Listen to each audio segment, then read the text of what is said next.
Madam, Magandang araw po. Anong pangalan mo? Takbo po. Korean ang pangalan na yan.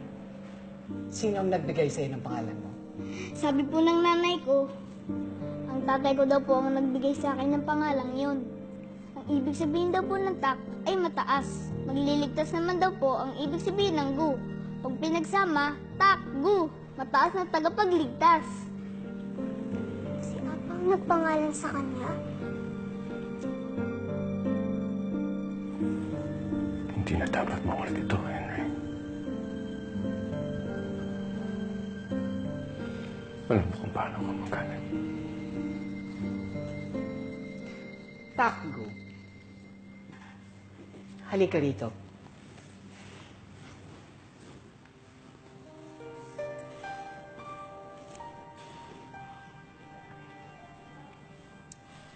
Ganyan-ganyan si Johnny noon.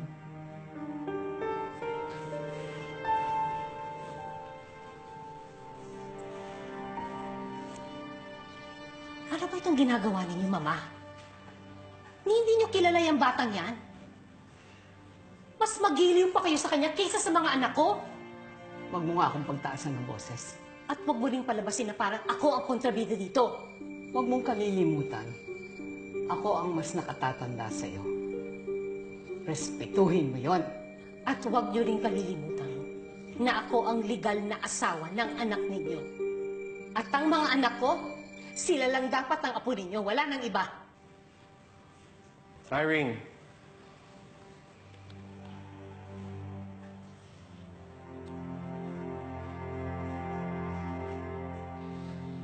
Doon muna kayo sa kwarto niyo. Papa!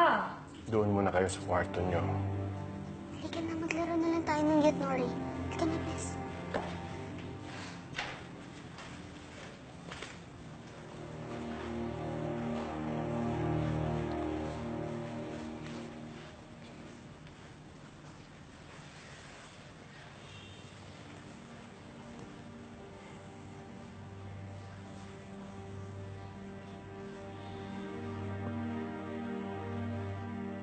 Bakit ka na pa rito? Anong kailangan mo? Pera?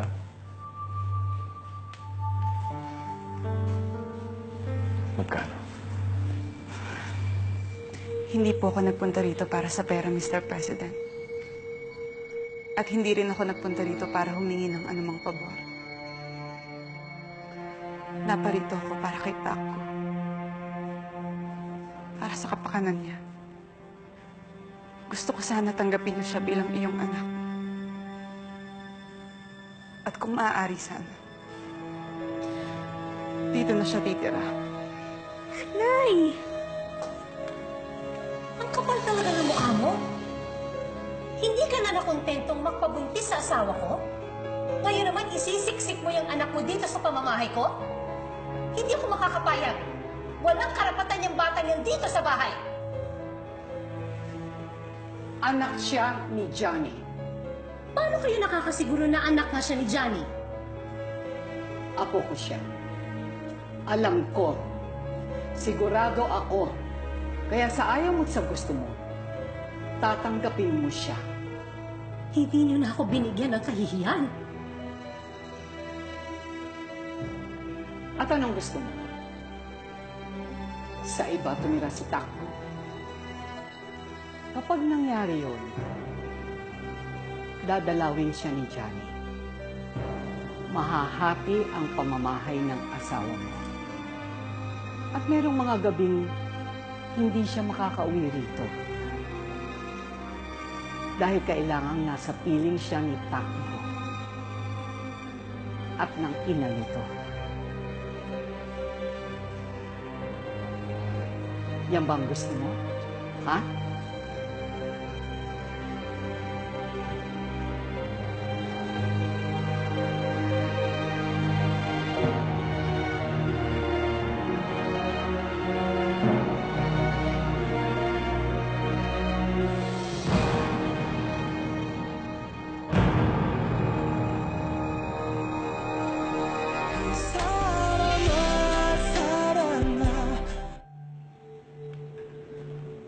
Madam, sorry po.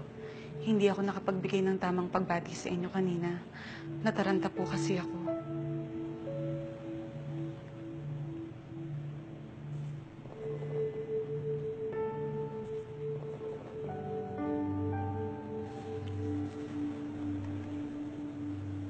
Sampung taon.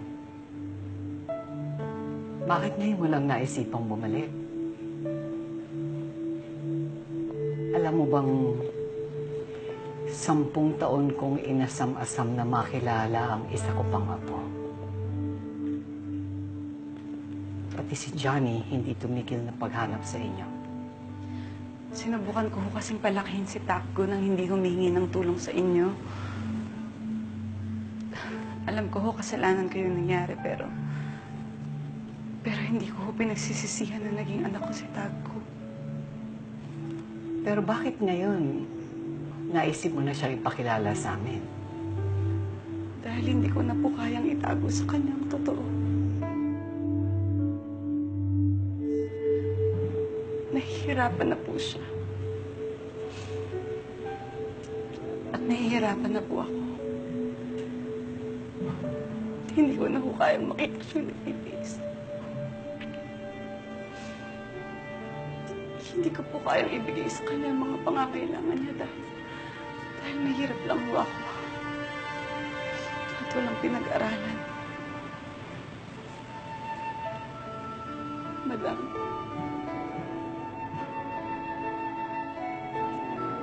matalinong bata ko si Takgo.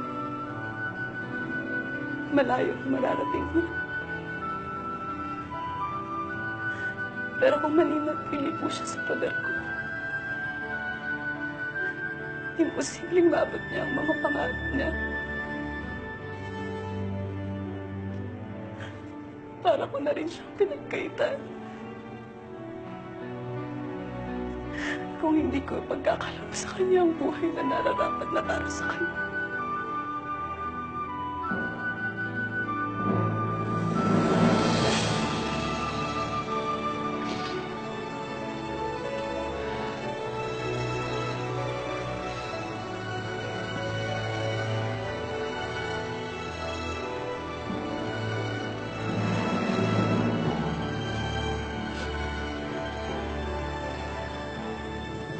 Alam ko nararamdaman mo. Nauunawaan ko ang pinagdaanan mo. Pero tama. Tama ang desisyon mo. Kapakanan ng anak mo ang dapat mong isipin.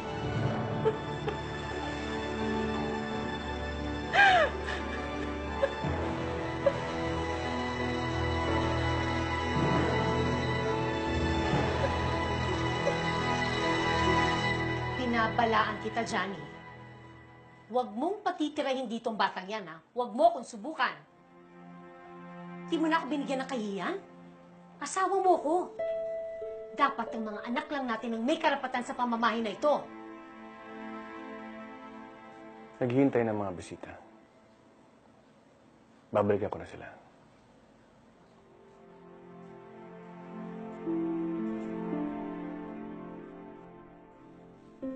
Tapos na bang confrontation scene? But of course, hindi mo kayang hiwalayan. Malolos ang kabal ng yaman. Oh, ano yan na drama-drama mo dyan? Pamartir ka?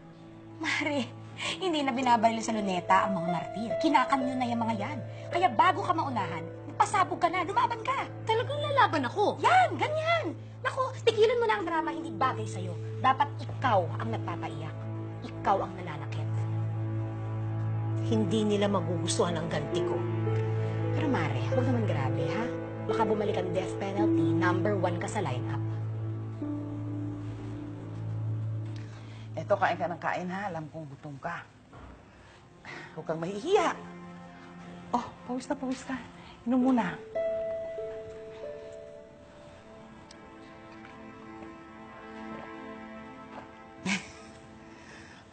Ayan.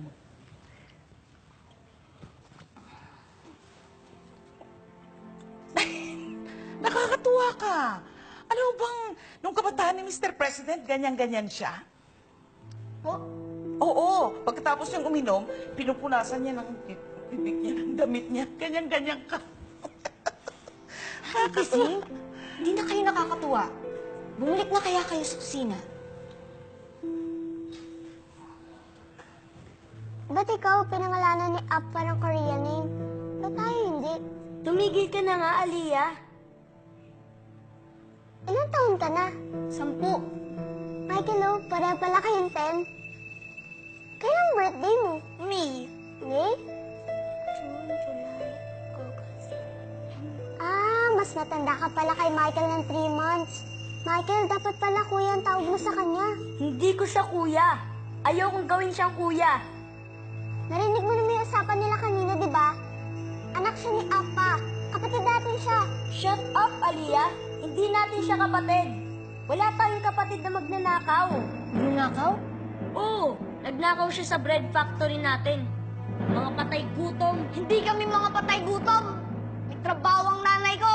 Pareho ka ng nanay mo. Mga mukhang pera, mga pulubi. Umalis na nga kayo. Hindi kayo bagay dito. Huwag mong pagsalta ng masama ang nanay ko. Hindi kami mga salbahe. Ba't kayo nandito?